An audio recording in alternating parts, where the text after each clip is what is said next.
Kia ora te whānau I hukaraiti ko Andrew Doubleday tēnei. Today we're looking at the Gospel reading for Sunday the 5th of February. It's Matthew chapter 5 verses 13 through to 20. But what I'm going to do is break it into two parts because they're actually quite distinct. Today, this first part, we're going to look at Matthew chapter 5 verses 13 through to 16. And then I'm going to also prepare another one for today for the last part, verses 17 through to 20. Matthew chapter 5 verse 13. You are the salt of the earth.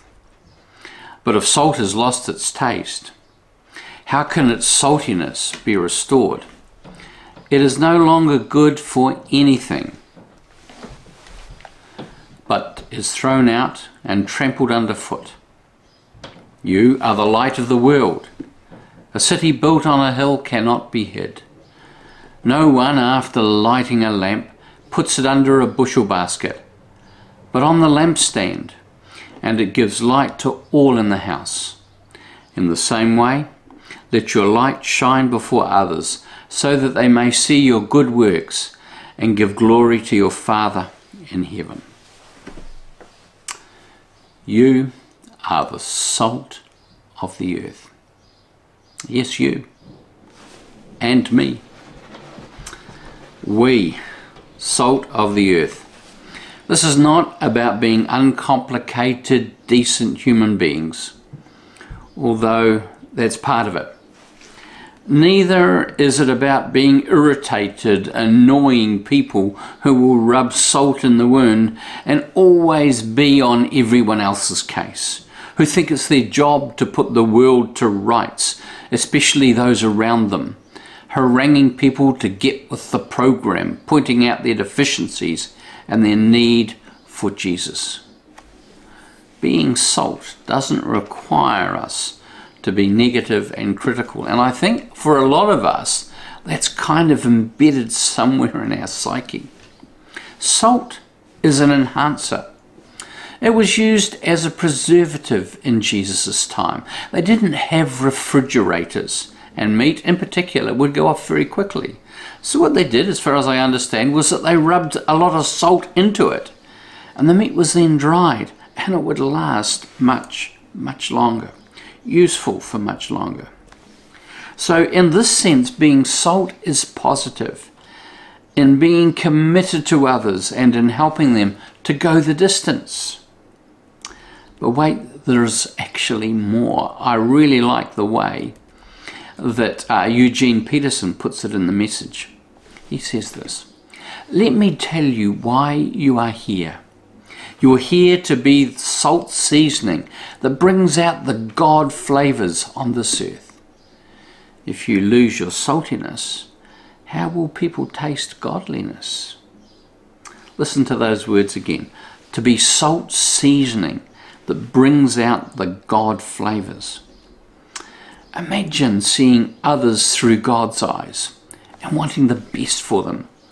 Seeing them grow into all they can, into the fullness of warm, generous, loving, whole, expansive, wise human beings.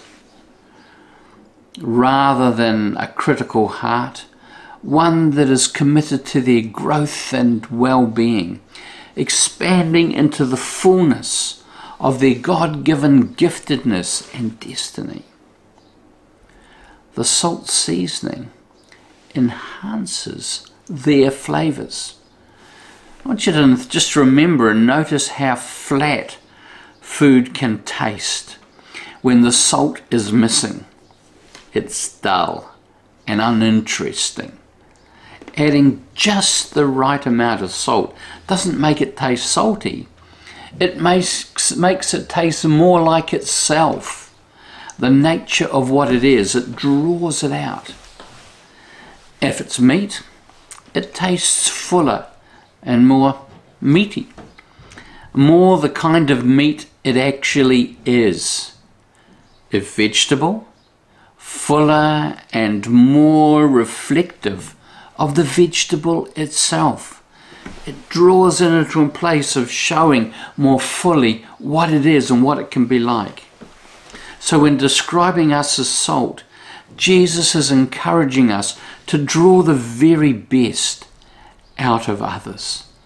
Not to pull them down, but to build them up. You remember again Jesus' mission statement? John chapter 10 and 10. I've come that you might have life and have it in its fullness. This is one who is committed to the best in everyone and invites us, by being salt, to join the project. And it's as they experience the rich, wholesome, whimsical, joyful, authentic fullness of our faith, of Christ in us, that they see the possibilities for their own lives. And that's what saltiness Jesus wants from us looks like. And then he describes us as the light of the world. Now, we know that he also describes himself as the light of the world. In John 8 and 12 he says, so that they may follow him, so that those who follow him, himself, will never walk in darkness but have the light of life. Yet here he puts it on us. In the same way we are salt, we are also light. Again, let's hear Eugene Peterson's The Message. You're here to be light, says Peterson, bringing out the God colours in the world. God is not a secret to be kept. We're going public with this, as public as a city on a hill. If I make you light bearers, you don't think I'm going to hide you under a blanket, do you? I'm putting you on a light stand. Now that I've put you there on a hilltop, on a light stand, shine. Keep open house. Be generous with your lives. By opening up to others, you'll prompt people to be open with God, this generous Father in heaven. Wow, what more can be said? Again, there is a sense of enhancement, bringing out the God colours in the world. Not just bringing the world out of darkness into light so that we can see, but also bringing it out from a black and white world with multiple shades of grey into a full, rich, vibrant technicolor. It's our presence, the strength of joyful, generous, life-giving faith within us, even in the face of difficulty and tragedy, that brings light and colour into the lives of others. I'm reminded, as I've been reflecting on this, on Dietrich Bonhoeffer in the Flossenburg concentration camp in Poland, where he was executed just before the end of the Second World War.